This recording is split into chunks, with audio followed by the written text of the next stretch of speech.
your ADHD teen and concentration. Comparing these two words, and most people think this is an oxymoron, but I'm here to tell you that no, it is not an oxymoron. Yes, your teen with ADHD can concentrate. It's just discovering how. There's a shift. Now, I'm Ivan. I'm a parent coach. I help parents who have teens with ADHD overcome challenges in the home. So there's peace, there's connection, there's movement forward, there is success. I come from my background as being an occupational therapist and learning about specializing in sensory integration, how the brain sets up and how we take in information, how we process it so that we can focus and we can engage, be happy and succeed as a teen, as an adult, as a family. Reach out to me, let's connect. But today I want to chat with you about what does it mean for ADHD teens when they're trying to focus. Now, if we think about the brain, we have all this information coming in all day long, things we see, things we hear, movement around us, our environment, the smells, the lights, everything comes into our brain, and our brain needs to make sense of it so that we can then plan and do things. And this is the challenge with ADHD, is that children with ADHD often have challenges in understanding this information, getting it put together so that we can have a functional movement forward and output, being able to be successful. And this can create challenges in your child's ability to focus, to be able to concentrate, and to feel successful. Now, I am going to guess that if you think about it, there are times when your child has shown great focus. In fact, it's been so great, it's been a hyper focus, and you can't pull them out from where they are focusing.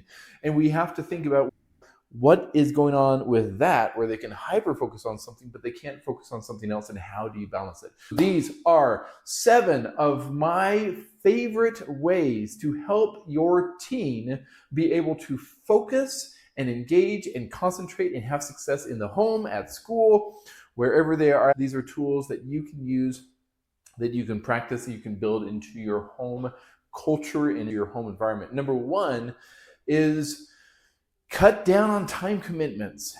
10-minute commitments. Hey, I'm only going to do this for 10 minutes. Now, here's the trick, is that many times, once we start, we're going to continue past that 10 minutes because they're going to fill in the groove. But it's the initial hurdle of, you don't have to do the whole thing. Let's try 10 minutes and see how you feel.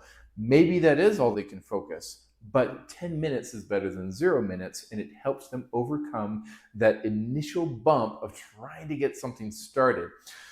10-minute increments. Number 2, have a focus zone. This takes a look at the environment. Is there a spot where they can sit down and be dedicated to learn?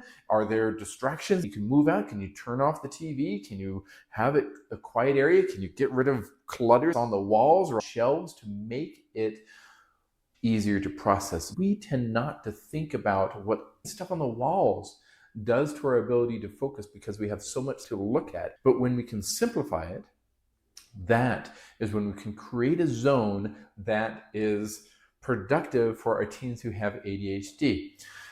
One thing visible at a time. This is number 3, having just one thing visible at a time. Hey, they have biology homework, they have math homework, they have history, they have a report they need to write, or a story for a creative writing lesson. Guess what? Move all that stuff out of sight and just bring out one at a time. Maybe it's just under their chair, but it's out of their sight, so that we, again, non visual clutter, but we're only doing one thing at a time. I want you to work on this math just for 10 minutes. You see how these are hooking together?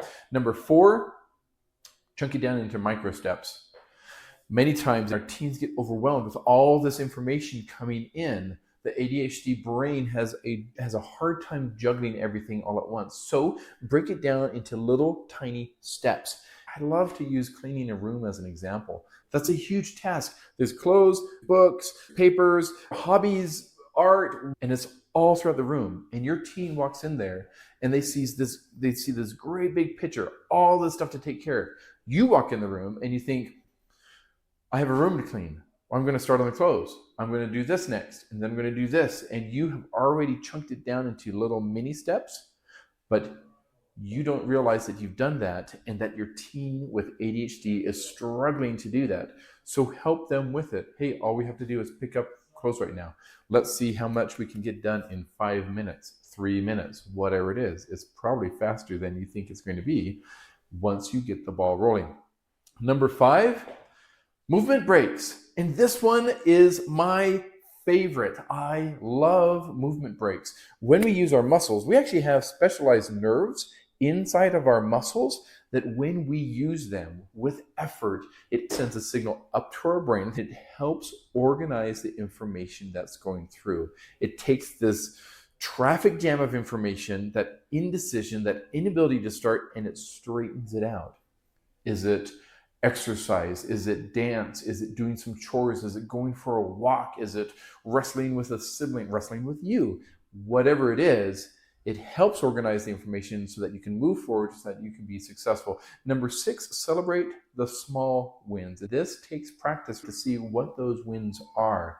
Hey, you know what? Fantastic. I love that you were able to get out your book today. Yeah, you haven't done anything yet, but I love that you got it out. That's fantastic. That's a good micro steps. Hey, you're able to look at that. You stopped yourself and you did a movement break. You just went for a little walk. I love that. That was great. How do you feel? Small little successes.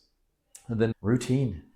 Have it be predictable, because when things are predictable, it's not so much about organizing it for you, it's creating predictability for them, because when we have predictability in our day, it is so much easier to process things that we know are going to happen at a certain time, in a certain way, in a certain pattern.